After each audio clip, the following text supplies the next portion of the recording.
How to add a different caption to each slide in an Instagram carousel. If you want to add separate text or descriptions to individual photos in a carousel post, here's what you need to know. First, open the Instagram app and tap the plus button at the bottom of the screen. Next, select Post. Now, tap the Select Multiple button and choose the photos or videos you want to include in your carousel.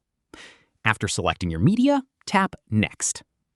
Arrange the slides in the order you want, then tap Next again. Here's the important part. Instagram currently uses one main caption for the entire carousel post.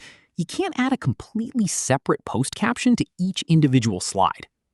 If you want different text for each slide, you can add the text directly to each photo or video before uploading it.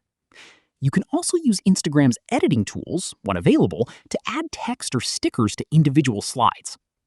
Another option is to create each slide with its own text using an editing app, then upload the finished images together as one carousel.